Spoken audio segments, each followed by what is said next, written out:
बातमीपत्राच्या पहिल्या भागात आपलं स्वागत। आता बातम्या पाहूया विस्तारानं। वैष्णवी हगवणे प्रकरणी पोलिसांनी योग्य कारवाई केली आहे। आत्महत्येला प्रवृत्त करण्यासारख्या घटना सहन केल्या जाणार नाहीत।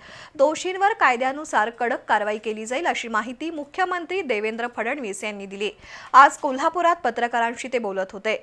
हगवणे प्रकरणी उपमुख्यमंत्री अजितदादा पवार हे गंभीर आहेत, त्यामुळे या प्रकरणाला फाटे पडू नयेत असंही ते म्हणाले।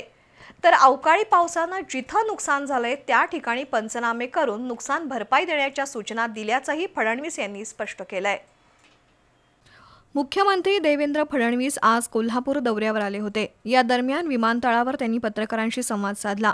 वैष्णवी हगवणे प्रकरणात पोलिसांनी दोघा आरोपींना पकडलंय। पोलीस योग्य कारवाई करत असून कायद्यानुसार दोषींना शिक्षा दिली जाईल। मकोकाच्या नियमात बसत असतील तर त्याची कारवाईही केली जाईल। मात्र 21व्या शतकातही सुनांना अशा प्रकारची वागणूक देणं पाप आहे असे उद्गार मुख्यमंत्री देवेंद्र फडणवीस यांनी काढले। या प्रकरणी नामदार अजित पवार हास्यविनोदात रंगल्याच्या आरोपाचं त्यांनी खंडन केलं। या प्रकरणी अजितदादा गंभीर नाहीत असं म्हणणं चुकीचं आहे असं ते म्हणाले। असं आहे की आज सकाळी त्यांना अटक करण्यात आलेली आहे आणि या प्रकरणाचं गांभीर्य लक्षात घेता पोलिसांनी योग्य कारवाई केलेली आहे आणि पुढेही हे प्रकरण लॉजिकल एंडला नेण्याकरता ज्या ज्या गोष्टी करण्याची आवश्यकता आहे त्या गोष्टी पोलीस करतील। अशा प्रकारे प्रताडित करून आत्महत्या करायला मजबूर करणं या गोष्टी सहन केल्या जाणार नाहीत।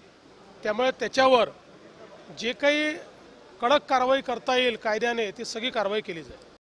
मान्सूनपूर्व पावसानं ज्या ठिकाणी नुकसान झाले तिथले पंचनामे करून त्यांना नुकसान भरपाई देण्याबाबत सूचना दिल्याचंही फडणवीस यांनी स्पष्ट केलं।